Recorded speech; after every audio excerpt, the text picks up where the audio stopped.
rol de coanfitrión. Listos. Quitando permisos.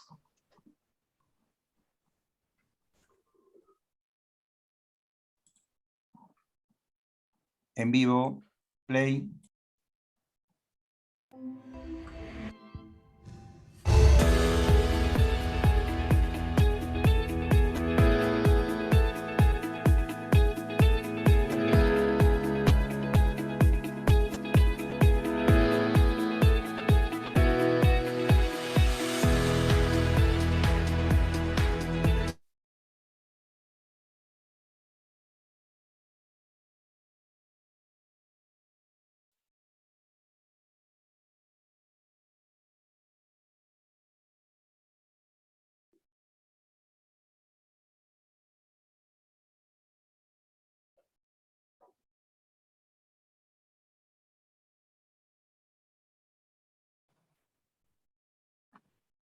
Patricia.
Buenas tardes con todos y todas. Mi nombre es Stephanie Busso, profesora principal del Departamento de Ciencias Sociales. Les doy la bienvenida al evento de inauguración y charla magistral del Encuentro Anual de Investigación, Innovación y Creación en su edición 2021. Vamos a empezar esta inauguración con unas palabras de nuestro rector, el doctor Carlos Garatea. Adelante, Carlos. Bien, buenas tardes con todos y con todas. Quiero empezar estas breves palabras expresando mis sinceras felicitaciones a todo el equipo que ha trabajado y que está detrás de la organización de este segundo encuentro. Quiero felicitar de manera particular a todo el equipo de apoyo que acompaña al vicerrector de investigación, Aldo Panfichi, a Carlos Silva y a todo el equipo que está detrás, porque organizar estos eventos siempre son retos y son desafíos, pero sobre todo también quiero felicitar de manera muy, muy especial a todos los investigadores de la universidad, a todos los participantes, a los invitados internacionales, a todos los que van a participar en distintas mesas, y felicitarlos por su constante y su decidida apuesta por la investigación en el Perú y por su investigación en nuestra universidad. Y las felicitaciones y la redundancia que en este momento hago en relación con su trabajo viene a cuento sobre todo porque estamos inaugurando el segundo encuentro, y este segundo encuentro tiene la misma edad de una crisis que no deja de golpearnos, que no deja de desafiarnos. Y creo que durante estos 2 años que llevamos en medio de una pandemia, de una crisis internacional, de una crisis sanitaria, en medio de un ajetreo político que parece no terminar nunca, dedicarse a un trabajo tan solitario que implica tanta concentración, a veces mucho aislamiento en condiciones complicadas, hacerlo todo en este contexto merece ser reconocido y creo que merece ser aplaudido. Para nosotros como universidad, la investigación constituye un pilar de nuestro desarrollo y de nuestras señas institucionales que no hemos dejado de apoyar desde hace mucho tiempo. Creo que el compromiso de la universidad con el desarrollo de la investigación está puesto claramente en nuestro reconocimiento al trabajo que realizan sus profesores y sus investigadores y todo el personal administrativo que genera las condiciones necesarias para que la investigación tenga la calidad que nosotros esperamos siempre que tenga la mejor calidad posible, una calidad que sea de nivel internacional. Creo que en la universidad la identificación por la investigación acompaña nuestra historia institucional. Revisando la semana pasada unos documentos, encontré por ahí una nota que no puedo dejar de mencionar ahora. Encontré una nota referida al rectorado de Monseñor Tubino, y estamos hablando de la década de los 50 del siglo ya pasado. Una nota de Monseñor Tubino en la que animaba a los profesores de la universidad y sobre todo a los investigadores que ya trabajaban alrededor del Instituto Ribagüero a presentarse a un fondo que tenía este título, Fondo de Impulso a la Investigación. Y les decía además que se presentaran a este fondo que además había abierto el gobierno, y que la universidad, a quienes hicieran merecedor al fondo, la universidad los iba a ayudar descargándolos de su vida académica, ¿de acuerdo? Para que pudieran efectivamente cumplir con lo que exige una investigación seria y con lo que exige una investigación como la que nosotros buscamos en nuestra querida universidad. Hoy, que inauguramos el segundo encuentro, quiero hacer una especial alusión al enorme y valiosísimo aporte y contribución que han hecho los investigadores de nuestra comunidad universitaria durante estos meses y sobre todo en la lucha contra la pandemia. Creo que algo que podemos nosotros sentirnos orgullosos, sin lugar a duda, es que un cuerpo de investigadores de la PUC ha ayudado a salvar vidas. Y creo que este es una medalla, este es un distintivo con el que nos debemos sentir todos orgullosos y de reconocernos como comunidad de investigadores que está siempre al servicio del país y que tiene la capacidad de contribuir con tener un país mejor. Y por último, me parece también importante mencionar que cuando hablamos de investigación, estamos hablando de una diversidad de investigación. Estamos hablando de investigación en ciencias, investigación en humanidades, investigación también en arte, y por qué no, también de creación. El papel de la creación como ejercicio de la libertad, como ejercicio de nuestra capacidad intelectual y de nuestra propia sensibilidad. Yo con esto termino y quiero terminar además diciendo que me da mucho gusto que la charla magistral con la que empezamos este segundo encuentro corresponda a una exalumna de la universidad, a Natalia, la doctora Natalia Sobrevilla, a la que conozco yo desde hace muchísimos años y a las que además he tenido la suerte de verla crecer en su propio desarrollo académico e intelectual. Entonces, no les quito más tiempo, les agradezco, los felicito nuevamente y les deseo lo mejor en este segundo encuentro de investigación, innovación y creación. Muy buenas tardes y muchas gracias. Muchas gracias, Carlos. Ahora vamos a pasar a las palabras de bienvenida del doctor Aldo Banfichi, vicerrector de investigación de la universidad. Adelante, Aldo. Muy buenas tardes, estimados y estimados colegas, amigos, asistentes de esta inauguración. Para nosotros en la Universidad Católica, este evento es un paso más que demuestra cómo la universidad ha venido desarrollando en forma sistemática este sueño que tuvieron nuestros precursores de hacer de la Universidad Católica una excelente universidad de formación, pero al mismo tiempo una universidad que tuviera la capacidad de crear nuevos conocimientos, de aportar nuevas tecnologías y de experimentar distintas formas de investigación y creación. Este es un camino que ya tiene algunas décadas y que de manera paulatina hemos venido desarrollando, aunque debemos reconocer que desde la fundación del Vicerrectorado de Investigación hace 11, 12 años, este esfuerzo se convirtió en un esfuerzo mucho más sistemático y además una opción mucho más consciente, mucho más emprendedora por parte de las autoridades de la universidad que este vicerrectorado y este rectorado en general está acentuando.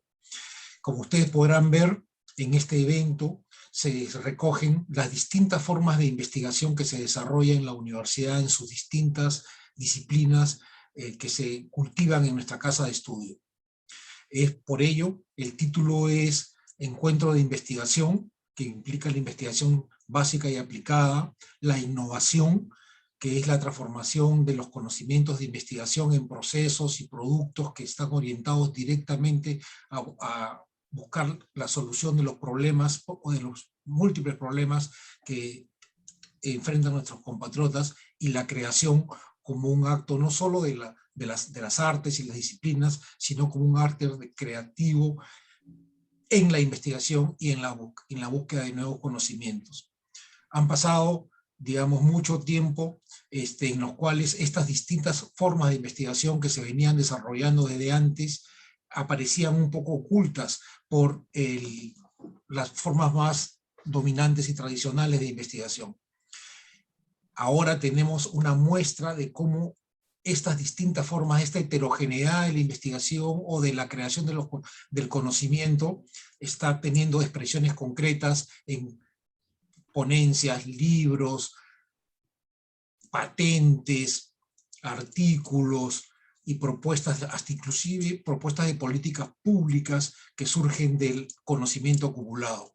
Debemos sentirnos orgullosos, además, de que la Universidad Católica tenga en este momento un número muy alto de docentes, investigadores e investigadoras inscritas en RENACYT. Somos la universidad con más de 500 docentes que cumplen estos requisitos y que están registrados en el Sistema Nacional de Investigaciones o el equivalente a un Sistema Nacional de Investigaciones, siendo la universidad con un número mayor de este recurso humano, que no es un recurso humano solamente de la universidad, sino del país. Quiero darle la bienvenida a todos ustedes, felicitar a los investigadores e investigadoras, creadores e innovadores que van a tener la oportunidad de poder compartir con un público amplio sus deliberaciones, sus aportes, sus conocimientos y sus ideas, pensando siempre que más allá de las coyunturas, más allá de los problemas cotidianos que lamentablemente sufre el país, acentuado por la pandemia, tenemos que mirar en el mediano y largo plazo, y esa es la apuesta de la investigación, la innovación y la creación. Muchísimas gracias a todos ustedes, y síganse ustedes a disfrutar esta fiesta del conocimiento que se inicia el día de hoy. Muchas gracias. Muchas gracias, Aldo. Ahora voy a dar la palabra al doctor Andrés Melgar. Andrés es jefe de la Oficina de Investigación de nuestra universidad y nos va a dar una breve descripción del programa de este encuentro anual. Adelante, Andrés. Muchísimas gracias por la presentación. Efectivamente, yo soy Andrés Melgar, jefe de la Oficina de Investigación de la Dirección de Fomento a la Investigación, de nuestro Vicerrectorado de Investigación en nuestra querida universidad, la Pontificia Universidad Católica del Perú. Voy a hablarles un poquito del encuentro anual que empezamos el día de hoy, ¿no? El Encuentro Anual de Investigación, Innovación y Creación 2021. Es un encuentro que tiene como tema, ¿no? Investigación, innovación y creación en la PUC en el año del bicentenario, ¿no? Y les invitamos a que puedan ver las noticias y las novedades del evento a través de nuestra página web del encuentro, ¿no? Cuyo URL es encuentro.pu.edu.pe/investigación-PUC, ¿no? El formato del encuentro, pues, es un formato virtual. Va a tener exposición de la producción científica y académica de nuestra universidad, divulgación de resultados de investigación, innovación y también de creación, ¿no? Debates sobre el futuro de la investigación, innovación, creación en nuestro país, los resultados de los concursos anuales de proyectos de investigación, conferencias, mesas redondas, plenarias, charlas magistrales, entre otros eventos que tendremos. Y este año se incluye una nueva modalidad en el formato, que es el foro de estudiantes tanto de pregrado, maestría, así como de doctorado, ¿no? Es un poquito complicado para mí presentarles el programa del evento, dado que tenemos aproximadamente 190 actividades, más o menos 500 expositores nacionales, 50 expositores internacionales, así como aproximadamente 15 áreas temáticas diferentes sobre lo que se va a trabajar en estos eventos. Por lo tanto, yo les invito a que sigan el programa a través de la página web programa-encuentroinvestigación.pu.edu.pe. Tenemos muchísimas actividades. Tenemos 125 actividades del eje transversal de investigación, 39 de innovación, 28 de creación, cerca de 78 exposiciones, 29 conversatorios, 26 conferencias, 20 mesas redondas, 11 talleres, 11 paneles, 11 conferencias magistrales, 6 charlas, por lo que comprenderán que me es un poco complicado traerles aquí el programa detallado del evento, por lo que nuestro equipo de comunicaciones de la universidad ha trabajado una página web para que ustedes puedan encontrar estos eventos, ya sea por línea estratégica, por unidad organizadora, o por país también, ¿no? Está en la misma página del encuentro, programa-encuentroinvestigación.pu.edu.pe. Los invitamos a que pues busquen ahí las actividades, son muchísimas, como les comento, no podría presentarlas todas en un PowerPoint.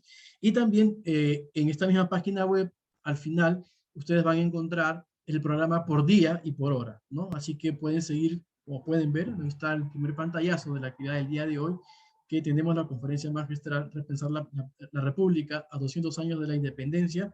Tenemos también en paralelo exposición de proyectos, y en fin, hay una serie de actividades que los invitamos a que los vean en la página web, ya que son muchísimas las actividades que tenemos para este encuentro. Muchísimas gracias por su atención. Muchas gracias, Andrés. Ahora doy la palabra a la doctora Liliana Pérez. Liliana es profesora del Departamento de Humanidades y va a actuar como moderadora de la charla magistral que nos va a presentar ahora. Adelante, Liliana.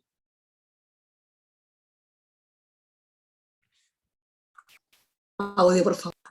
El micrófono, por favor, Liliana. Hola, buenas tardes con todos, señor rector, señor vicerrector, doctor Andrés Melgar, doctora Natalia Sobrevilla, resto de autoridades académicas, profesores y el resto de asistentes al evento de hoy. A continuación vamos a proceder a presentar el currículum de la doctora Natalia Sobrevilla, y antes de pasar a su presentación quiero señalarles que a las 5 se abrirá el chat para que ustedes puedan formular preguntas que luego le haremos a la invitada. Natalia Sobrevilla es doctora por la Universidad de Londres. Se licenció en la Pontificia Universidad Católica del Perú en 1996. Ha sido profesora visitante en la Universidad de Yale entre 2005 y 2007, donde tuvo una beca predoctoral. Ha sido becaria de la John Carter Brown Library, la British Library, la British Academy, el Everhulme Trust y la Fundación Alexander von Humboldt, gracias a la cual fue profesora visitante en la Universidad Libre de Berlín entre el 2017 y el 2018. Desde el 2007 enseña en la Universidad de Kent, donde tiene la cátedra de Historia Latinoamericana. La doctora Natalia Sobrevilla ha publicado más de una docena de artículos y varios libros sobre historia, política social y militar de los Andes en el siglo XIX. En el 2011 coeditó los diarios de campaña de Joaquín de la Pezuela, reeditados por el Proyecto Bicentenario en 2020. En 2015, el Fondo Editorial de la Pontificia Universidad Católica del Perú y el Instituto de Estudios Peruanos publicaron su libro Andrés de Santa Cruz, caudillo de los Andes, cuya versión en inglés apareció con Cambridge University Press. En 2019 publicó Los inicios de la República Peruana, viendo más allá de la cueva de bandoleros, también con el Fondo Editorial de la Pontificia Universidad Católica del Perú. Su último libro, Independencia a 200 años de lucha por la libertad, acaba de ser publicado por Penguin Random House en 2021. Doy paso a la doctora Natalia Sobrevilla. Muchísimas gracias, por la presentación. Muchísimas gracias al señor rector, al vicerrector, a todas las autoridades de la Universidad Católica y sobre todo el honor que me hacen al invitarme a compartir con ustedes esta charla magistral. Es para mí siempre un placer y un privilegio poder estar con ustedes, aunque sea de manera virtual, en lo que considero mi casa de estudios, la Universidad Católica. Como dijo el rector, yo me formé en la Universidad Católica, incluso él fue mi primer jefe de prácticas en el curso de lengua hace muchos años ya, nos conocemos desde que yo era cachimba.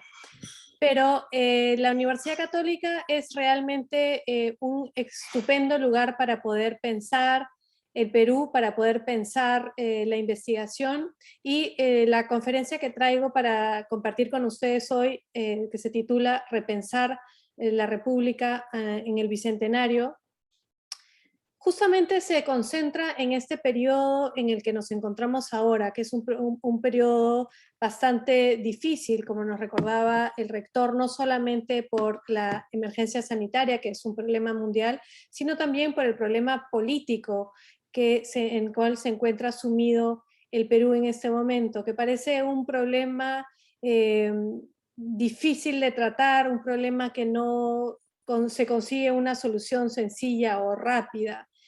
Cuando uno ve la formación de la República durante estos 200 años, puede realmente empezar a pensar en las continuidades y los cambios.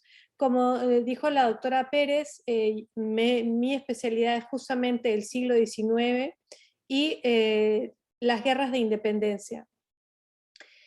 Y utilizo la palabra repensar la República en este contexto porque pienso que estamos ante una coyuntura que nos invita a dejar de lado la celebración puramente de la independencia como un gran hito formador y más bien problematizar este momento de origen para pensar cuáles son estos retos que enfrentamos desde hace 200 años, qué cosas hemos logrado aprender, cambiar, variar en estos 200 años y qué cosas son las que todavía tenemos que enfrentar hacia el futuro.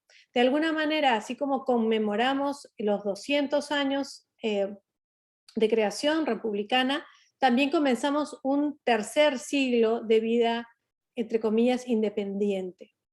Entonces, volvamos al momento inicial. ¿Por qué celebramos el 28 de julio de 1821 como el momento, como el hito fundador? Y de alguna manera lo hacemos porque es el momento en que se proclama la independencia en la ciudad de Lima el 28 de julio de 1821. En mi último libro, Independencia, justamente trato de centrar este hito fundador y entenderlo en un contexto regional, internacional, global.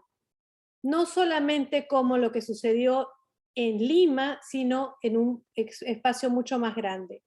¿Y por qué? Porque pienso que para poder entender y poder realmente valorar el espacio que se convierte en la República del Perú, tenemos que volver a pensar en estos hitos. Estamos este año hablando constantemente de la conmemoración del Bicentenario, pero en realidad la proclamación de la independencia es solamente un evento muy particular y la proclamación en sí es un evento que va a ser una ceremonia pública que además es una ceremonia de corte colonial. Cuando San Martín llega a la ciudad de Lima y se encuentra con una población atemorizada, asustada ante que las tropas realistas han abandonado la ciudad de Lima, el día 15 de julio se da una declaración de independencia por el Cabildo de Lima y él organiza estas fiestas de proclamación, pero para hacerlo va a echar mano de las ceremonias coloniales de presentación del poder. Entonces, lo que nosotros consideramos el evento central de nuestra independencia es en realidad una ceremonia colonial de muy larga data y que San Martín va a seguir en un guión muy establecido, muy estricto. va a tener a las autoridades pasando por la ciudad de Lima, va a haber un Te Deum, una misa solemne, van a organizarse todas las autoridades y se van a presentar en el tabladillo, van a estar además presentadas y sentadas siguiendo estos formatos coloniales. Y no se va a dar solamente la proclamación en la Plaza de Armas o la Plaza Central, sino en 4 plazas de la ciudad, siguiendo una vez más este guión colonial. Y él San Martín va a presentarse en el tabladillo principal con este símbolo nuevo que él ha creado para el evento, que es la bandera. La primera bandera peruana, que como sabemos es un aspa.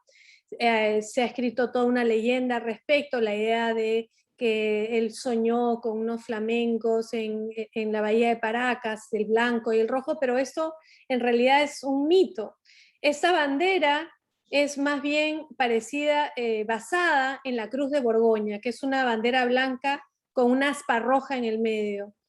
Y es interesante que volvamos a la Cruz de Borgoña porque justamente en este contexto tan polarizado de las elecciones del año 2021, hemos visto que la Cruz de Borgoña ha vuelto a las calles de Lima para ser el símbolo del cual se han apropiado los grupos de ultraderecha.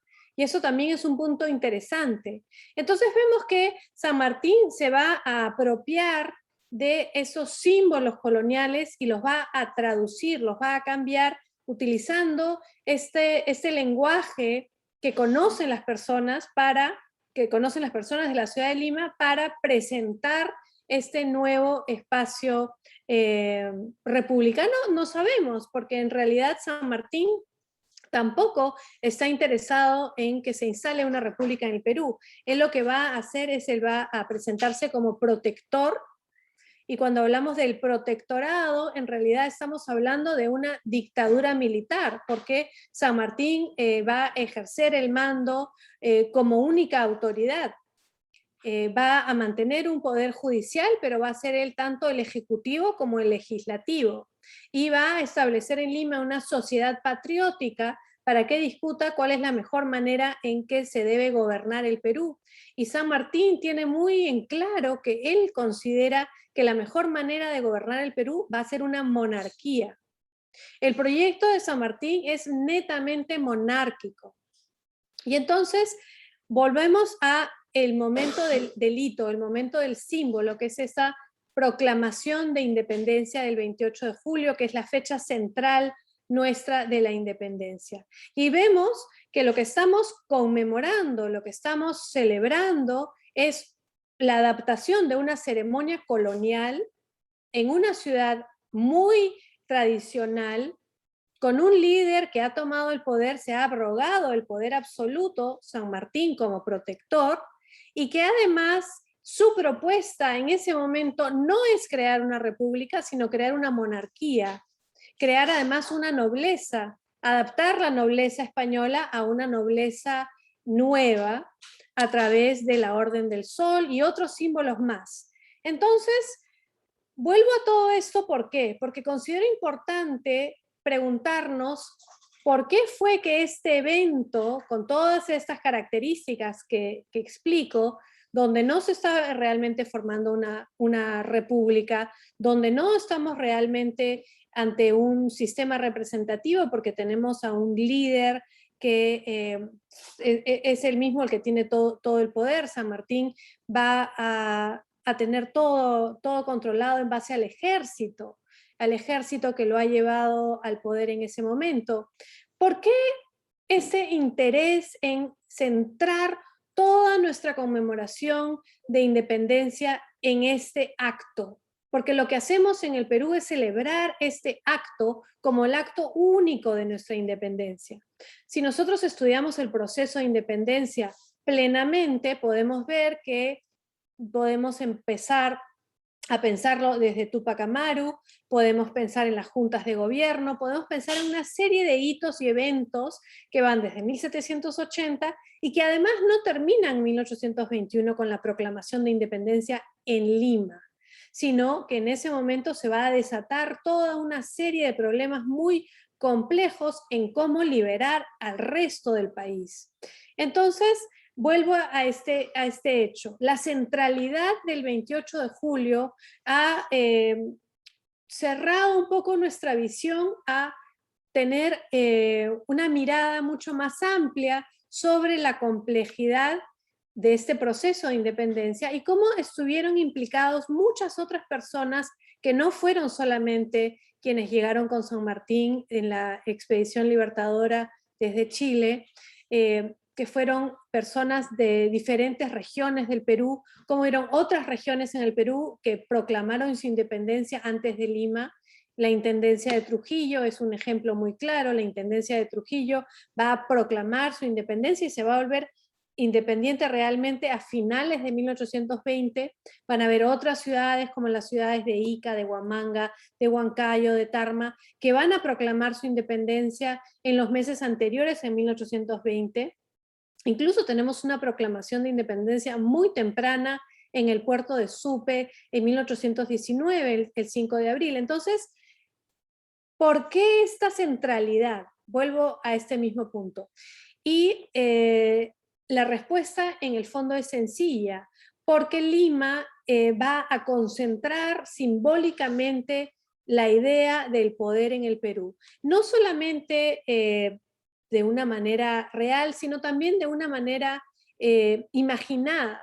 Porque ¿qué sucede? Una vez que San Martín proclama la independencia en Lima, él cree que de la misma manera como se ha proclamado la independencia en Santiago de Chile y Chile se constituye como una república independiente, que lo mismo sucederá en el Perú.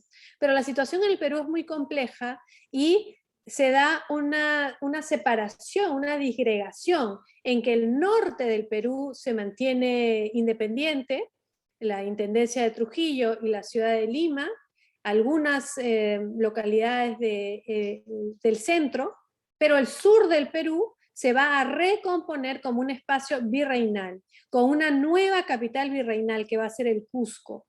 Y vamos a tener durante un periodo que va entre julio de 1821 hasta diciembre de 1824, el Perú dividido en dos partes, en una parte que ha declarado su independencia y otra parte que se mantiene realista. Entonces vemos que en la práctica, en la realidad, la ciudad de Lima, a pesar de ser simbólicamente el centro del Perú, no representa todo el Perú. Y no significa liberar Lima o proclamar la independencia en Lima, la independencia del Perú. Y eso es lo que vemos muy claramente cuando estudiamos los hechos. Pero, a través del tiempo, en la historiografía, este episodio va a tomar una centralidad tal que vamos a olvidar, vamos a dejar de lado casi todos los otros acontecimientos, con la excepción, por supuesto, de las dos batallas principales, la batalla de Junín y la batalla de Ayacucho, que son las dos batallas finales, la capitulación de Ayacucho, pero todo lo demás que sucede va a estar velado de cierta manera. Y entonces nuestra conexión con el proceso de independencia se va a acotar, se va a limitar a Lima. Y esto va a tener una serie de consecuencias de largo plazo muy importantes y también bastante interesantes, porque va a significar que esta idea de que Lima es el Perú se va a constantemente reforzar cada vez que nosotros expresemos que nuestra independencia es el 28 de julio de 1821. Claramente los símbolos, los hitos, los momentos históricos sirven un propósito y en el caso del Perú no es una excepción. Existe, por supuesto, si comparamos con otras partes del mundo, el 4 de julio de 1776 tampoco es el inicio de la independencia norteamericana ni tampoco el final. Uno podría decir que hasta que se da la Constitución en 1787, no se ha concluido el proceso. Podemos hablar de la Revolución Francesa, que tiene una fecha muy particular, como el 14 de julio de 1789, y la Revolución Francesa ni comienza ni termina con esa fecha central.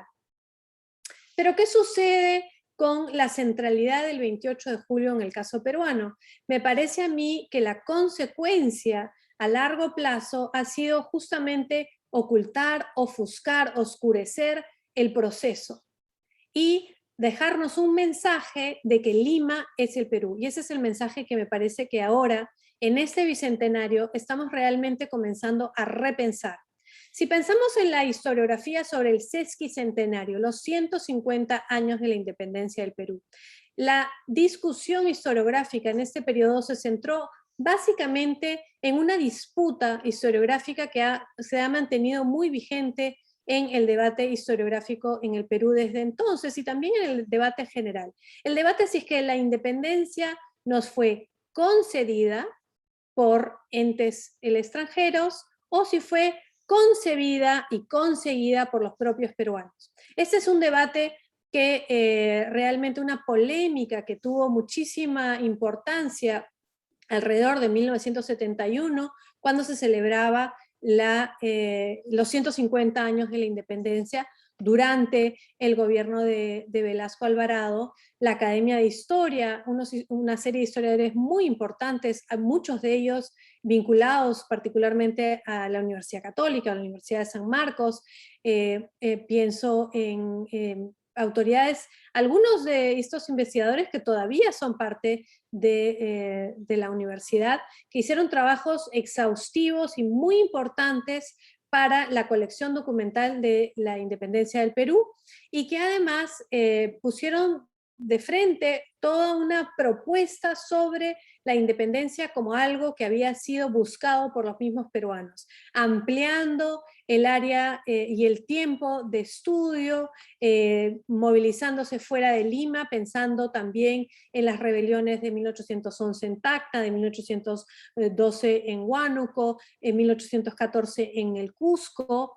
Entonces, ampliando la lente y diciendo, no, los peruanos sí queríamos ser independientes porque si nos separamos solamente de este evento central del 28 de julio, podemos ver estos otros episodios. Pero por otro lado, apareció otra visión histórica que fue la que presentaron Heraclio Bonilla y Karen Spalding en un ensayo que era corto y era más interpretativo que exhaustivo de análisis, donde postulaban que más bien la independencia había sido concedida. Y esta frase ha sido muy poderosa, y esta idea de que la independencia no había sido ganada realmente por los peruanos no era necesariamente novedosa. Esa no fue una idea que realmente Karen Spalding y Heraclio Bonilla sacaron del sombrero, era una idea que ya se venía discutiendo en la historiografía desde el siglo XIX en realidad. Pero ellos tienen esta frase que va a resultar una frase muy poderosa. Entonces tenemos unos 50 años de debate entre si la independencia es concedida o la independencia ha sido lograda realmente por los peruanos. Y entonces yo publiqué hace unos años en un libro editado por Carlos Contreras y Luis Miguel Glave sobre esa controversia, y el punto al que yo hago referencia en este ensayo tiene que ver con que ambas visiones, tanto el hecho si es que la independencia fue conseguida por los propios peruanos o la idea de que la independencia nos fue concedida a los peruanos, parten desde la misma premisa que los peruanos como tales ya existíamos como un grupo autónomo, si quiere. Y yo considero más bien que esta es una cuestión problemática, porque lo que sucede en el periodo de la independencia es justamente que va a aparecer el sujeto político de peruanos. Antes de eso, hemos sido súbditos de la corona española en un virreinato que se llamaba el Virreinato del Perú, y que correspondía de manera general a lo que es hoy la República del Perú, pero no era exactamente lo mismo. Entonces, esta se nos ha convertido en una prisión historiográfica que nos ha llevado a grandes debates si es que los peruanos hacían o no hacían, si hacían bien o no hacían bien, o si habían intentado suficiente o no. ¿Y cómo se conecta esto con esta primacía que se le da al 28 de julio. Son dos puntos que están interconectados. Por un lado, esta centralidad del 28 de julio que nos lleva a la idea de que Lima es el Perú, está conectada también a esta otra idea de si es que los peruanos buscamos nuestra independencia o si los peruanos nos dieron la independencia. Y entonces lo que vamos viendo es que todas estas son construcciones historiográficas que se van asentando durante todos estos 200 años, pero que nos llevan a ciertas direcciones, y nos llevan a direcciones que son, de alguna manera, que nos constriñen, que nos llevan a un punto donde tenemos una visión acotada, una visión que nos fuerza a pensar que Lima tiene necesariamente que tener esta centralidad. Ese es un punto. El otro punto sobre la peruanidad, si es que los peruanos queríamos ser independientes o no queríamos ser independientes, cuando en realidad, por una parte, Lima no es el Perú, como se vio muy claramente en el proceso de independencia, porque al proclamarse la independencia en Lima, no se consiguió la independencia, sino que se tuvo que seguir luchando por años más, y se construyó otra capital virreinal, se hicieron, incluso se separó el gobierno independiente, una parte del gobierno independiente, un gobierno independiente en Trujillo y otro gobierno independiente en Lima. Entonces vemos que hay una diversidad regional en estas guerras de independencia. Entonces, muy claramente, ese primer punto de que Lima es el Perú no resiste el análisis. Y el segundo punto sobre si es que los peruanos buscamos nuestra independencia o si es que la independencia nos fue concedida, también vemos que es problemático, porque los peruanos, como lo que somos hoy, no existíamos realmente hasta que se construye un Estado peruano, una República del Perú, que no va a suceder en 1821, sino quizás en 1822, con la inauguración del primer Congreso peruano en septiembre de 1822, o quizás incluso hasta la primera Constitución del Perú de 1823, o quizás hasta la capitulación de Ayacucho en 1824. Y es un poco por esa dificultad de decir es este punto o el otro que todavía nos importa el 28 de julio de 1821. La partida de nacimiento, digamos, de la peruanidad, de los peruanos, pero eso es un proceso. La construcción de qué cosa es ser peruanos es un proceso. Y entonces tenemos estos dos puntos que son bastante importantes sobre la independencia. Y un tercer punto que me parece muy importante remarcar y debatir es si es que la independencia fue o no una revolución. Ese es un debate que también se ha dado muchas veces. Hay quienes defienden la idea de este momento como un momento revolucionario y quienes consideran que no lo fue.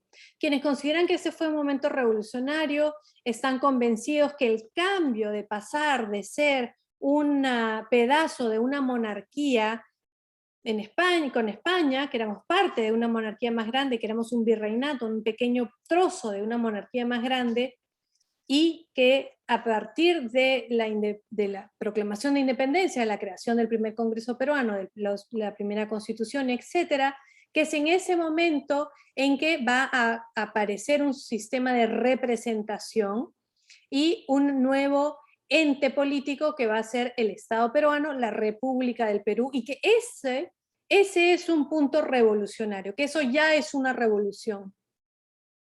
Pero hay quienes también opinan que esto no es suficientemente revolucionario, que la sociedad peruana no cambió de una manera suficientemente profunda para realmente considerar que la independencia fue una revolución.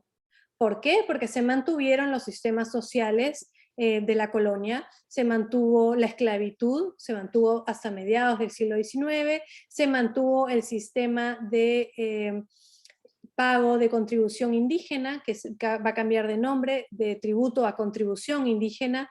Va a haber un pequeño momento de abolición con Bolívar y luego va a haber una reinstauración porque quienes pagan impuestos son los indígenas y si ellos no pagan impuestos, nadie paga impuestos, entonces el Estado se ve obligado a depender de ellos. Entonces, quienes consideran que no fue una revolución, piensan que no hubo un cambio sustancial en la sociedad peruana. Se mantuvieron los sistemas de castas, se mantuvieron quienes estaban en la parte más alta de la sociedad, mantuvieron sus posiciones.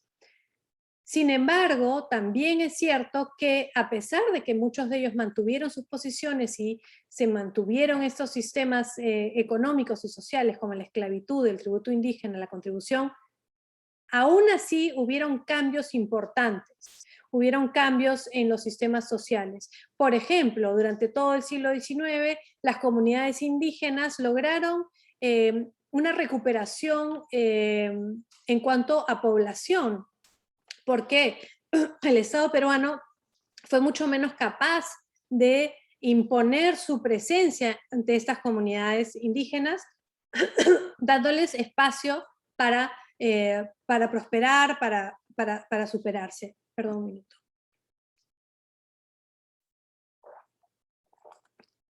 Entonces, estos 3 puntos que mencionaba. Lima no es el Perú, el caso de la proclamación de independencia como nuestro acto central, la peruanidad, si los peruanos queríamos nuestra independencia o no queríamos nuestra independencia, si es que la independencia fue una revolución o no fue una revolución. Y entonces la propuesta que traigo hoy para esta discusión, que titulo Repensar en este momento de la República, es: ahora que han pasado 200 años desde estos eventos, tenemos una larga historiografía, tenemos un conocimiento sobre lo que sucedió y tenemos un conocimiento sobre el país que somos, podemos realmente empezar a preguntarnos una vez más, ¿cómo fue este proceso? ¿Qué es lo que importa cuando pensamos en la independencia? Ampliemos nuestro campo de visión y no nos enfoquemos únicamente en la proclamación de la independencia en Lima. Ampliemos nuestra visión, como ya se ha propuesto desde el centenario, desde el sesquicentenario. Veamos otros actores y cómo participaron. Los peruanos, bueno, no eran peruanos porque no éramos peruanos, eran personas de diferentes regiones, que era el Virreinato del Perú, que luego se convierte en el Perú, pero grupos indígenas, grupos afrodescendientes, mujeres, provincias, todos ellos participaron de maneras muy diferentes y muy intensas en estas guerras, porque lo que sucedió es que el Perú se vio, el Virreinato del Perú, que luego se convertirá en la República del Perú, fue un espacio geográfico, un espacio que se vio consumido en guerras, no a partir de 1820 o ni siquiera 1819, sino a partir de 1809. Tuvimos guerras donde ciertos sectores del sur del Perú defendieron a la corona por más de una década. Tratemos de poner esta visión de la independencia y de los diferentes actores en este proceso y entendámoslos en su propio contexto. ¿Y por qué es importante esto? Porque solamente cuando entendamos la participación de estos diferentes actores en este proceso vamos a poderle dar la importancia y la relevancia que tienen. Y no los vamos a dejar simplemente como actores que no importan en un proceso. Porque este fue un proceso que involucró a personas de todo tipo y que se vieron enfrentadas con una situación política muy particular donde tuvieron que tomar decisiones basadas en sus propias realidades y sus propios intereses. Y hasta que nosotros no veamos esto desde esa visión de cómo cada uno de estos actores va a tomar sus opciones y va a poder defender al rey en algunos casos, o va a optar por la independencia, no vamos a poder realmente comprender cómo es este proceso tan complejo y tan contradictorio de convertirnos en lo que somos hoy, una república. Muchas de estas narraciones de la independencia han tendido a excluir a muchos de los participantes. Han tendido a estar concentrados en los grandes nombres, en los grandes líderes, recordamos el nombre de San Martín, de Bolívar, de los generales, y olvidamos la participación de cientos y miles de personas que hicieron posibles estas campañas, que afectaron de manera muy intensa a comunidades enteras, que muchas veces no tenían una opción de decir nosotros queremos ser libres e independientes. Su realidad particular era la que los llevaba a tomar una opción u otra, o incluso cambiar de bando en un momento a otro. Entonces, el repensar la independencia me parece que es una invitación a tener una visión mucho más amplia y mucho más inclusiva. Y me parece que es necesario hacerlo en este contexto en el que el Perú está a 200 años de haberse proclamado la independencia en Lima, en un momento también de repensarse a sí misma como qué tipo de república quiere ser hacia el futuro. ¿Qué fue lo que cambió? ¿Qué tan revolucionaria fue? Sabemos que no fue tremendamente revolucionaria y que muchas cosas se mantuvieron, pero sí hubieron algunos cambios que fueron importantes. Y un cambio muy importante fue el de la representación.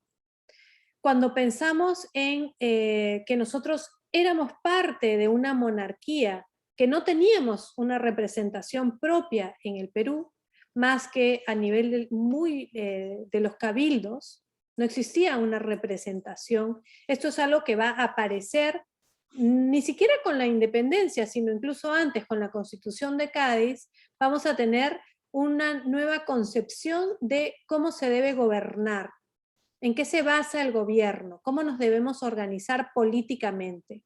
Y me parece que esto es relevante en el momento político en el que nos encontramos ahora, porque tenemos ahora también la misma pregunta: ¿quién nos debe gobernar y por qué nos debe gobernar? ¿Quién nos debe representar? ¿En qué se basa la representación? Estamos hablando de sistemas de representación que tienen más de 200 años en el Perú. Cuando tenemos las primeras elecciones para las Cortes de Cádiz y a los ayuntamientos en el periodo de las Cortes de Cádiz, vamos a tener la primera visión de que las poblaciones pueden decidir quiénes van a ser sus representantes. Y esto es algo sobre lo que todavía debatimos. La primera constitución que tenemos en el Perú es obviamente la Constitución de Cádiz, que se va a implantar por primera vez en 1812 hasta 1814-15, se va a reinstituir en 1820. Luego vamos a tener una primera constitución independiente, que es de noviembre de 1823. Y luego vamos a tener una serie de procesos constituyentes a lo largo de toda la República. Y ahora mismo estamos nuevamente preguntándonos por un proceso constituyente. ¿Pero qué significa un proceso constituyente? Justamente, el nombre mismo lo dice, es la creación, la constitución de una serie de acuerdos de una sociedad de cómo se debe gobernar. Y entonces esto no es algo novedoso en el Perú. Las constituciones tienen más de 200 años y las discusiones sobre la representación tienen más de 200 años. Pero debemos ahora plantearnos muy bien, ¿quiénes son nuestros representados y cómo nos representan? ¿Cuál es nuestra relación con los legisladores? ¿Cuál es nuestra relación con el Poder Ejecutivo? ¿Cuál es la relación que tenemos con los gobernadores, los alcaldes, nuestras autoridades locales? Entonces, yo pienso que pensar en la independencia no es solamente pensar en las batallas o en los eventos, sino también en estos procesos constitutivos de creación. Volvamos una vez más a los principios con los que comenzaba.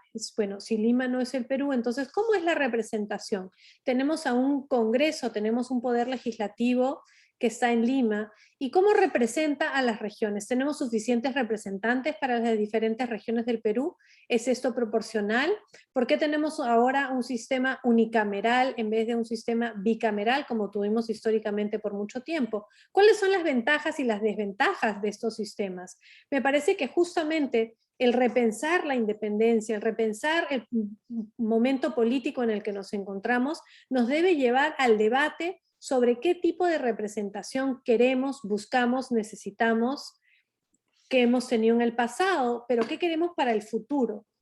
A mí me parece, cuando escucho la discusión sobre cómo debe ser, si debe haber un congreso constituyente o no debe haber un congreso constituyente, siento que este debate está muy ligado a la política del más inmediato momento, cuando me parece a mí que más bien esta tendría que ser una oportunidad para pensar de manera más amplia en la representación de manera más amplia.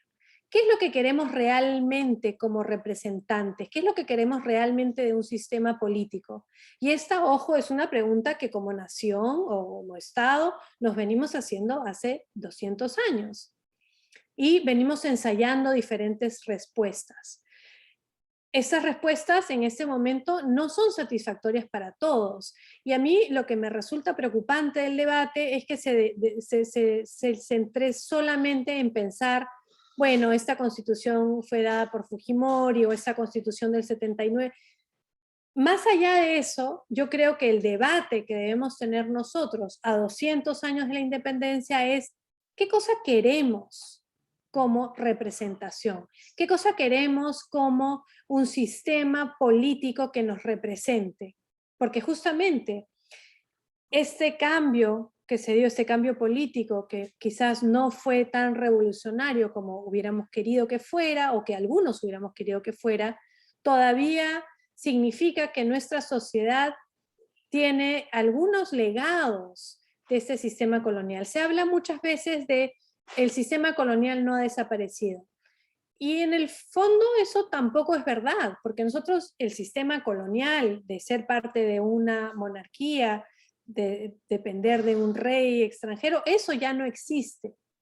Pero todavía tenemos relaciones de desigualdad, que todavía algunas de ellas tienen orígenes anteriores a nuestra independencia, pero también que tienen maneras en que se han convertido en relaciones aún más desiguales a través de lo que ha sucedido en la historia republicana. Entonces, la historia nos permite una visión para entender esta complejidad, esta diversidad de experiencia. Y cuando vemos esta diversidad de experiencia, también tenemos que tomar en cuenta que en el momento de la independencia, lo que es hoy el Perú, ese espacio geográfico que hoy nos imaginamos dentro del mapa, no era exactamente el mismo que teníamos en el momento de la independencia, y que no todas las comunidades de habitantes del Perú, que son hoy parte del Perú, eran parte del Perú, y tampoco eran parte del mundo colonial. Pienso principalmente en las comunidades amazónicas, sobre todo en las partes bajas del Amazonas, incluso en la ceja de selva, solamente en la ceja de selva norte, por Chachapoyas, por esa zona norte, había una penetración del Estado colonial y luego un Estado republicano. Hasta mediados del siglo XIX, el Estado peruano no llegaba más al este del fuerte de San Ramón, que es de mediados del siglo XIX. Entonces, tenemos que pensar que la República del Perú que tenemos hoy a 200 años no es exactamente el mismo espacio ni contiene las mismas comunidades que se tenía en el momento de la independencia. Entonces, también tenemos que pensar cómo vamos a crear un sistema político que incluya toda esta diversidad. Cuando pensamos en estos procesos de las diferentes comunidades que constituyen el Perú, las diferentes comunidades lingüísticas, por ejemplo, vemos que el quechua, el aymara y algunas otras lenguas amazónicas ya son lenguas oficiales en el Perú hace muchos años, pero todavía no tienen un reconocimiento en la práctica, incluso en el Poder Legislativo, lo hemos visto hace algunos meses. Y entonces aquí volvemos a esta idea de la centralidad del 28 de julio en esta celebración del Bicentenario. Y la invitación que yo hago a todos nosotros es repensar qué cosa estamos realmente conmemorando. ¿Por qué estamos conmemorando una ceremonia colonial en la ciudad de Lima para crear el Perú? Estamos todavía ante la posibilidad de pensar en las otras partes del proceso. Y me parece que justamente, así como hemos recordado a Tupac Amaru, hemos recordado a Pumacao y a los hermanos Angulo, también es ahora momento de recordar todo lo que sigue, el proceso que sigue después de la proclamación en Lima de 1821, que es el protectorado de San Martín, el debate que se da en la sociedad patriótica. Tenemos también que recordar esas primeras elecciones a un Congreso Constituyente que se da a inicios de 1822. Esas elecciones que van a ser las primeras elecciones de 1822, que nos llevan a la instalación del primer Congreso peruano en septiembre de 1822. No nos quedemos simplemente con que, bueno, ya conmemoramos el Bicentenario en el año 21 y ya está. Yo creo más bien que la invitación a repensar tiene que darse ahora, a repensar las complejidades de todo ese proceso, del proceso constituyente, una constitución de 1823 que nunca se puso en práctica, una constitución que se dio en un momento en que la parte independiente del Perú estaba dividida, con una capital en Trujillo y otra capital en Lima, donde teníamos a dos presidentes, teníamos a Rivagüero y a Torretagle como presidentes al mismo tiempo, cuando teníamos todavía un gobierno virreinal en el Cusco. Entonces también me parece que es muy importante darle la importancia, darle el lugar que tienen las regiones, la historia regional, entender cómo las dinámicas de cada una de estas regiones varía y cómo las comunidades dentro de estas regiones tienen también su propia memoria, su propia manera de recordar y de memorializar estos eventos. Cuando nosotros nos centramos únicamente en Lima y en el 28 de julio, dejamos de lado todas estas otras experiencias que son muy importantes y muy necesarias. Y además me parece que esto no debe quedar solamente como algo del oficio del historiador, que entra en los detalles más minuciosos de la investigación de quién dijo esto, quién hizo lo otro, sino que más bien debemos tomarlo como una oportunidad de pensar el proceso como algo que nos involucra a todos. Y una vez más, volviendo a este momento político al cual hizo referencia el rector al inicio de esta presentación, estamos en un momento político en que las cosas no son sencillas. Todo el año pasado, incluso estas elecciones, nos han llevado a momentos de límite, a momentos de confrontación, a momentos y que todavía estamos en ellos. Pero me parece que lo importante es entrar en un debate en que pensemos qué república queremos ser, qué cosa es lo positivo que tenemos, que hemos logrado. Y uno podría argumentar que hemos logrado tener un sistema que con todas las fallas que puede tener, se ha mostrado robusto ante una serie de ataques muy frontales contra el sistema representativo que tenemos, con todos los problemas que tiene nuestro sistema representativo. Tenemos instituciones que han soportado ataques muy agresivos.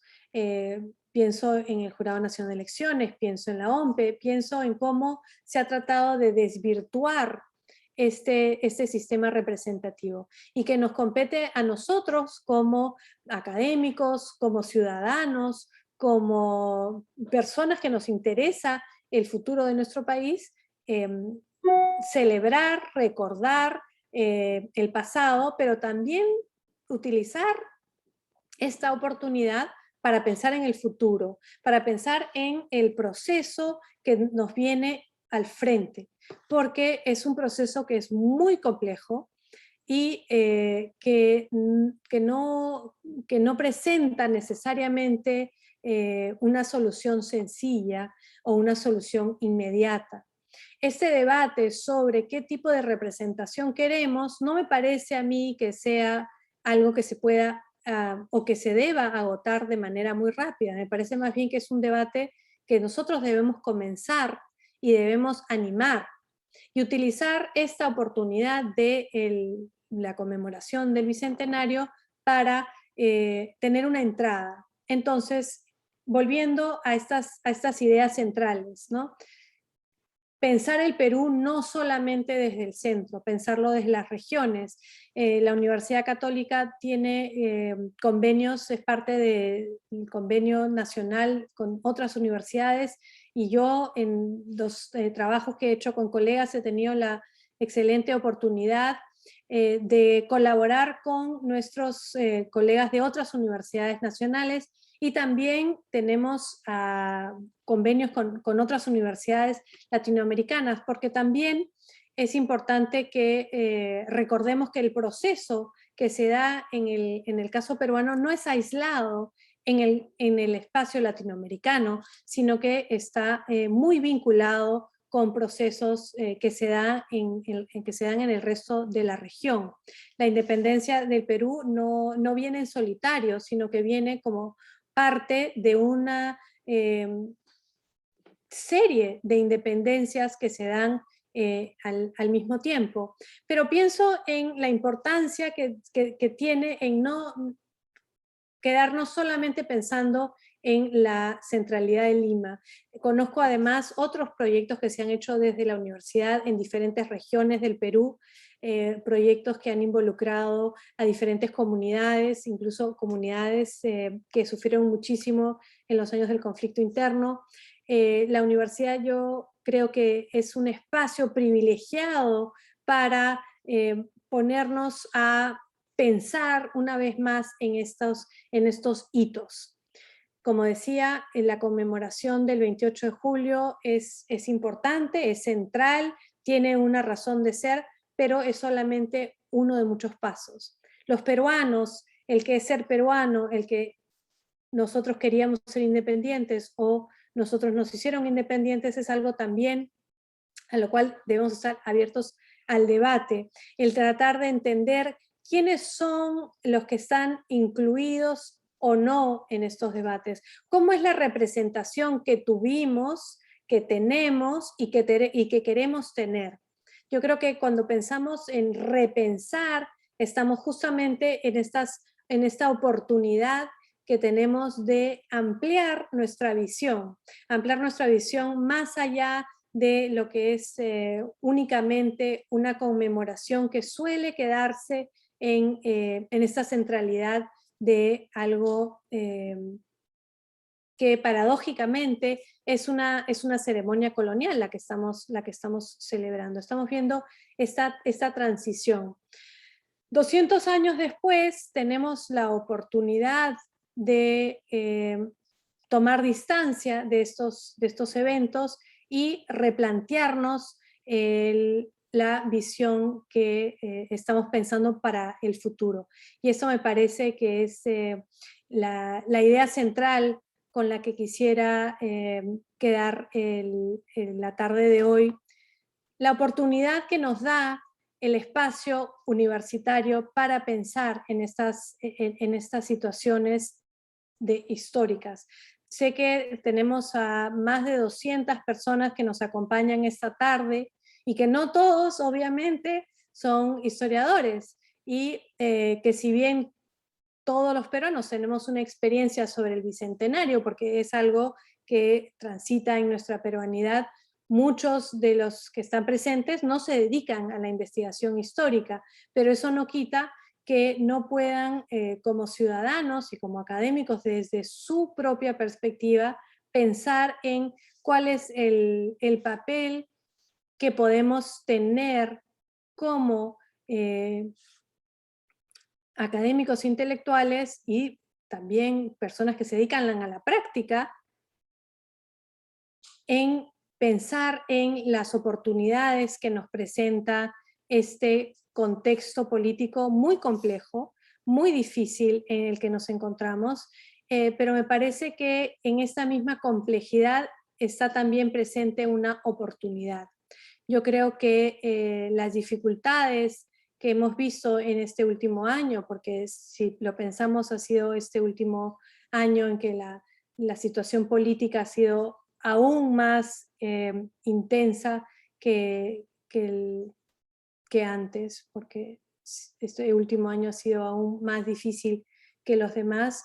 Yo creo que debemos tomar esta como una oportunidad para pensar en el futuro y utilizar esta posibilidad de ver el pasado para inspirar cómo queremos ver el futuro. Pensar que los arreglos constitucionales, por ejemplo, no son algo que está grabado en piedra, es algo más bien que está en permanente diálogo en una sociedad. Existen sociedades donde las constituciones no están escritas, pero nosotros somos una sociedad donde tenemos una constitución escrita. Pero las constituciones escritas también se pueden mejorar, se pueden cambiar dentro del sistema constitucional mismo o se pueden replantear.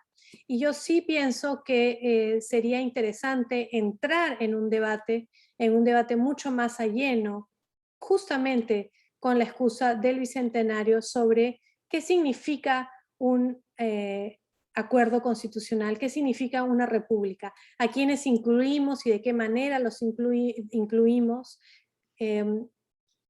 cómo nos imaginamos como una nación. Somos una nación que ha cambiado en estos 200 años, ha cambiado en su manera de ser, de constituirse, pero también ha cambiado en quienes tienen derecho a participar. Solamente a partir de 1980 pueden todos los mayores de 18 años votar en el Perú.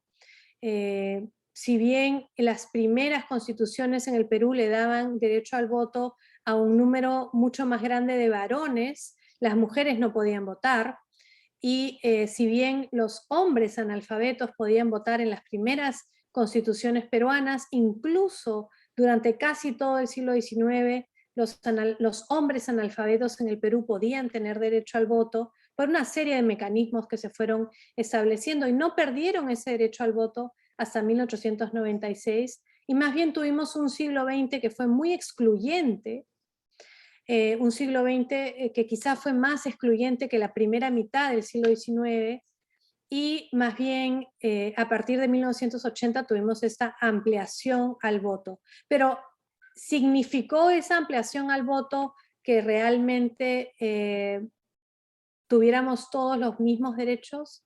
¿Tenemos todos los peruanos hoy por hoy los mismos derechos? ¿Y cuáles son esos derechos?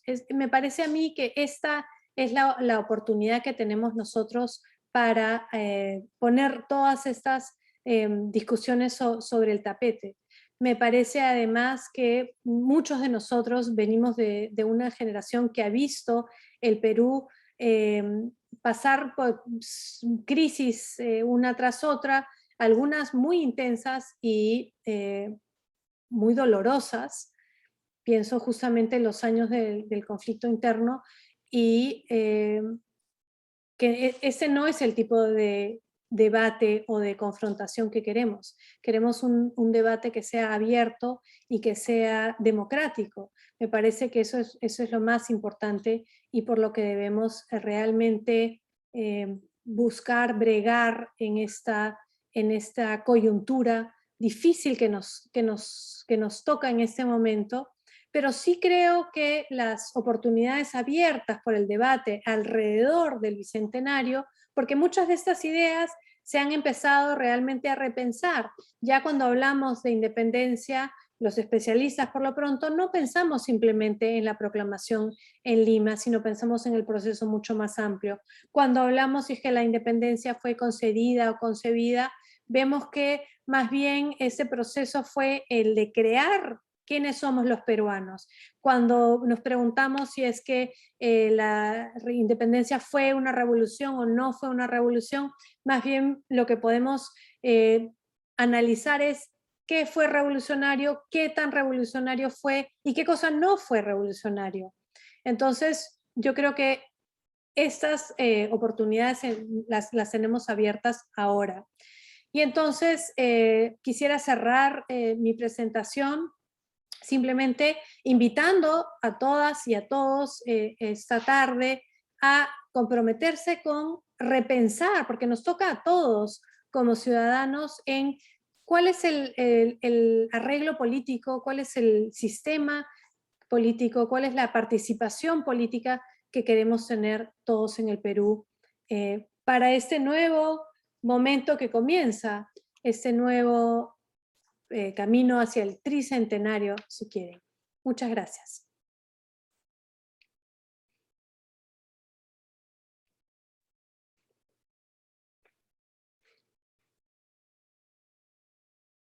Liliana. Damos inicio a la ronda de preguntas y le recordamos a los asistentes que pueden dejar todas sus preguntas en el chat. Comenzamos con la primera pregunta. En el proceso de repensar la independencia y la república, ¿cuán importante es poner en el centro de la reflexión a los pueblos indígenas y sus demandas, sobre todo el campo de la participación y representación como sujetos colectivos que se orientan a la construcción de un Estado multicultural o plurinacional?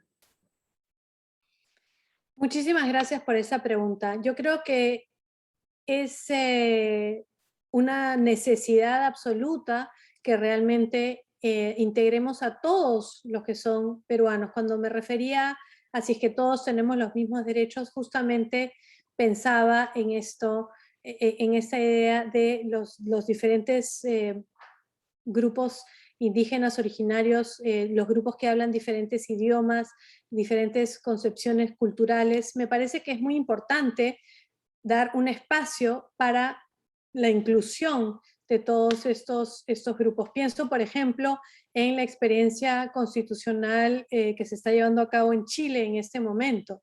Y pienso que es muy interesante el proceso chileno porque justamente han buscado la participación de las diferentes naciones. Es interesante además si lo comparamos con los procesos de Bolivia o de Ecuador o de Colombia, cuando se dieron sus procesos constitucionales en los últimos 30 años. Yo creo que cuando se escriben las primeras constituciones en el Perú, o incluso todas las constituciones del siglo XIX, la idea de incluir a todos estos grupos no está tan presente como lo está ahora.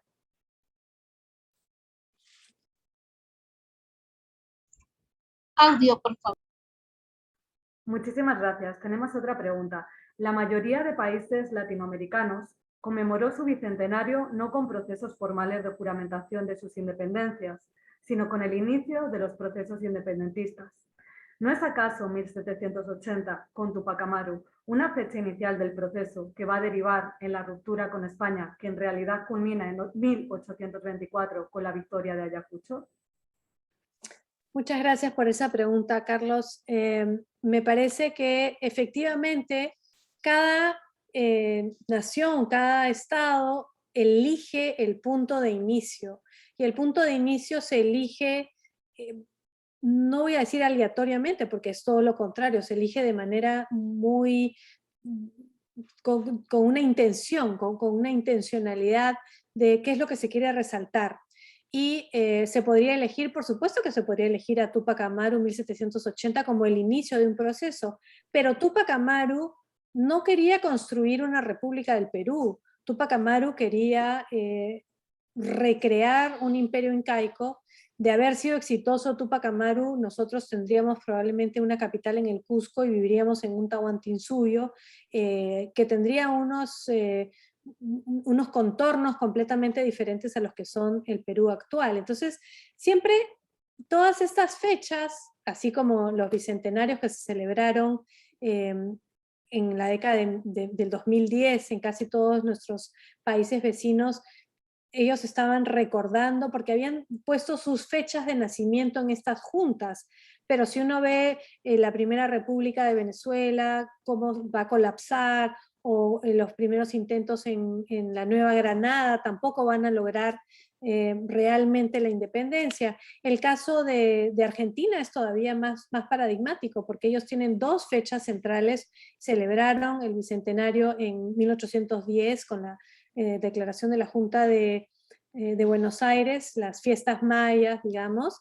pero en realidad en Argentina la fecha central de independencia es el 9 de julio, la avenida principal en Buenos Aires es la avenida 9 de julio, entonces hay siempre muchas posibilidades y todas las fechas que se elijan tienen, digamos, ventajas y desventajas o motivos políticos por los cuales se elige una u otra fecha.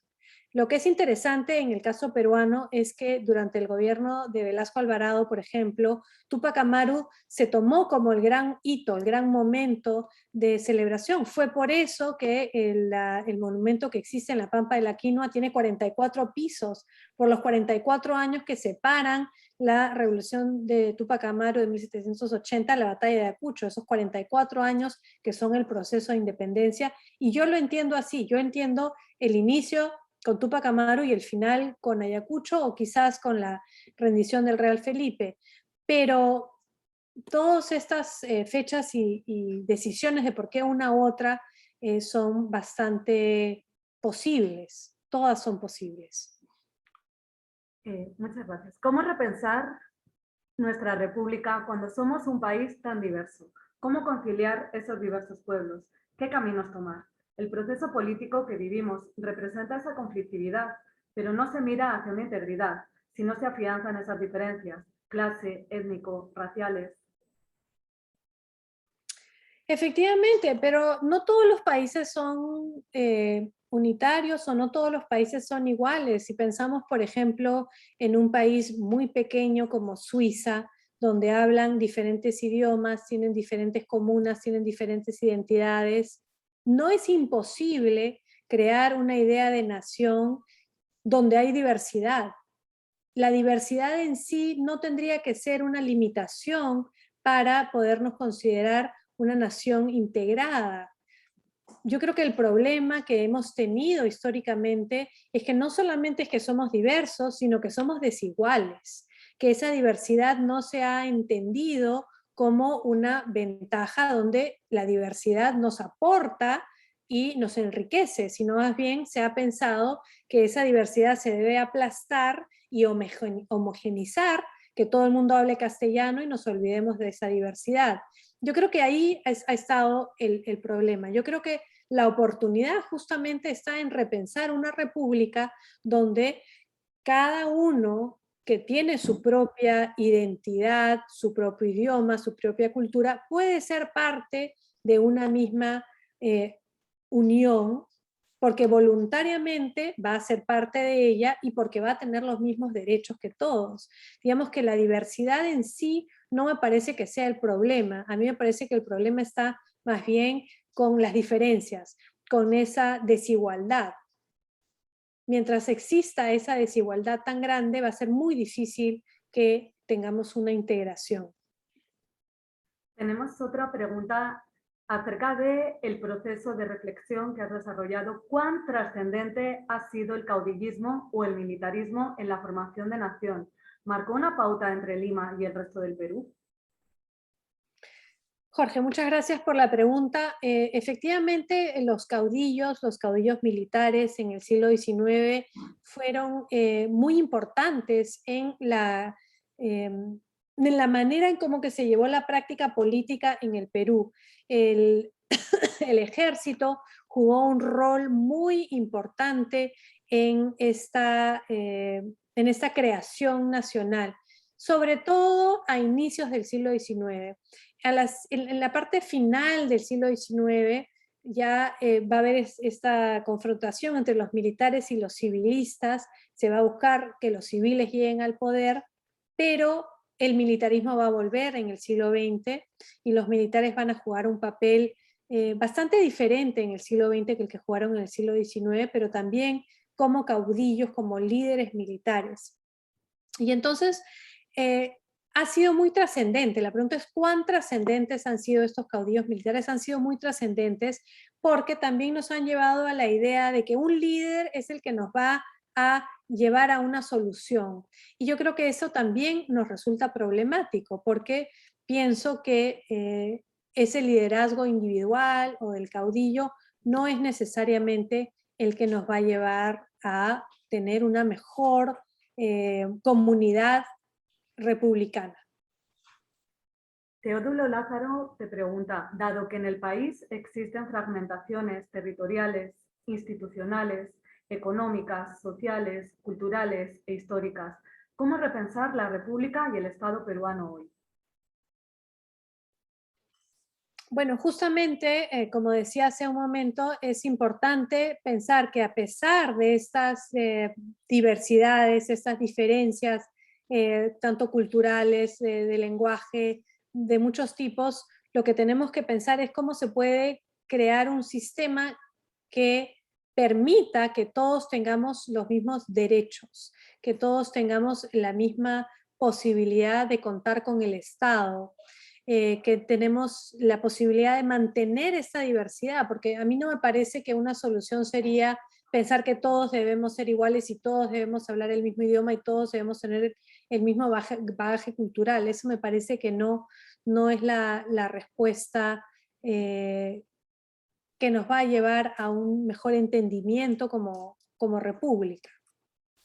Tenemos una pregunta de Miguel Costa. ¿Qué reflexión nos deja la participación de la ciudadanía en el proceso de la independencia, más allá de los héroes o grandes figuras históricas? ¿Qué relevancia tiene esa ciudadanía en armas?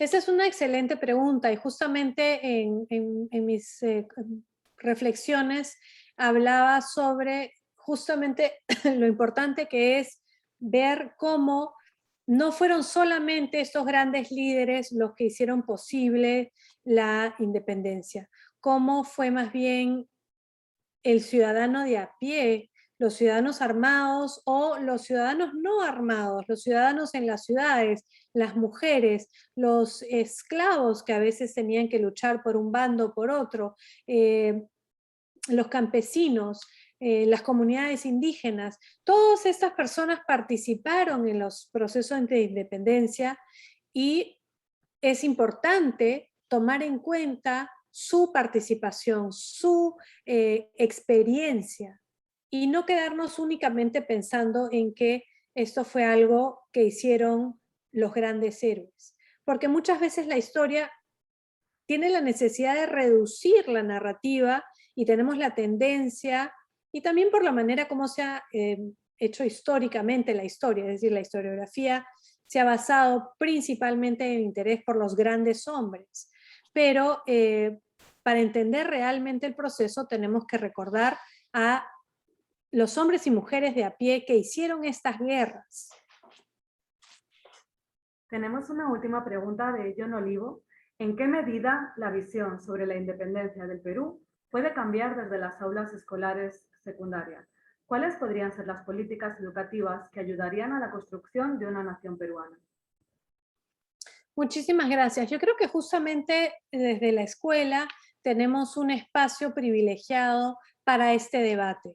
Me parece que es el lugar donde debemos reforzar la idea de ciudadanía, la idea de participación, la idea de representación, el concepto de por qué nos gobiernan quienes nos gobiernan, en base a qué, quiénes les dan el derecho a nuestros gobernantes a gobernarnos. Me parece que ese es un debate que se debe llevar a la escuela. Y la historia en particular, me parece que en el ámbito académico ha avanzado muchísimo en cuanto a conocer a los diferentes participantes, a mujeres y hombres de todo tipo en estos procesos, y que esto se debe traducir en la escuela, pero no solamente en la escuela, sino también en la cultura popular. Han habido en los últimos años muchos esfuerzos, la Comisión Bicentenario, programas de televisión, hay realmente esfuerzos por ampliar la visión sobre lo que fue la independencia y dejarnos solamente de los hitos y los mitos. y ir más bien a las experiencias de las personas comunes y corrientes. Y yo creo que eso es muy importante. Las escuelas además pueden tener una conexión con la historia local, porque la historia local es muy importante para entender las diferentes regiones, las diferentes localidades que tuvieron participaciones que fueron diversas y variadas, y cuáles fueron estas. Me parece que esa es una de las formas en llevar esta discusión a la secundaria. Creo que tenemos un minuto para una última pregunta. También es momento de pensar y actuar el desarrollo del país más allá del crecimiento económico, considerando el desarrollo de territorios concretos, bajo una perspectiva económica, social y ambiental, en lugar de hacerlo a nivel general, evitando así mantener las asimetrías y exclusiones que solo generan condiciones de conflictos sociales latentes, que limitan los esfuerzos de desarrollo equitativo y sostenible. ¿Cómo hacer que las dinámicas sociales se manejen priorizando la cooperación? Bueno, esta es una excelente pregunta y una pregunta difícil, porque ¿cómo hacemos para que realmente se priorice la cooperación? Y bueno, nosotros como actores académicos, de alguna manera muy privilegiados por nuestra posición, tenemos la oportunidad de continuar este debate, liderar este debate, llevar este debate a todos los ámbitos posibles, porque justamente si solamente nos concentramos en el crecimiento económico macro y olvidamos las diferentes experiencias de las regiones o de los diferentes grupos sociales, entonces no vamos a lograr solucionar estos conflictos sociales. Si vemos muchos de los conflictos sociales en zonas mineras, no son necesariamente porque las personas no quieran la minería, sino porque no quieren ese tipo de explotación que termine con su forma de vida. Entonces, ahí hay una necesidad de diálogo muy grande y una necesidad de entender la realidad del otro desde nuestro punto de vista. Es decir, tenemos que ampliar nuestro campo de visión. Bueno, agradecemos la fascinante exposición de la doctora Natalia Sobrevilla, en la que ha abordado temas tan importantes como los mitos y complejidad del proceso de independencia peruano, así como las consecuencias y retos que enfrentamos en este bicentenario. Su amplia e incisiva mirada nos ha permitido observar leyendas, contradicciones y repercusiones de la independencia, y sin duda nos anima a reflexionar y sobre todo a repensar en esta fecha tan significativa sobre estos y otros aspectos, como el centralismo o los actores y actrices que participaron en el mismo. La doctora Sobrevilla nos ha recordado cómo la independencia es un proceso histórico fundamental que debe ser repensado de forma constante en sus alcances, límites y en su real dimensión, y que, sobre todo, estamos en un momento ideal para plantearnos a cabalidad qué es lo que estamos celebrando y qué queremos como país a partir de este bicentenario. Agradecemos a la doctora Natalia Sobrevilla y a todos ustedes por habernos acompañado en nuestra inauguración y les invitamos a revisar el programa y a seguir participando en el resto de interesantes actividades que están programadas. Muchas gracias. Muchas gracias, y Liliana, gracias por la presentación y gracias a todos por las preguntas. Ha sido un gusto verlos a todos de manera virtual. Muchas gracias. Listo.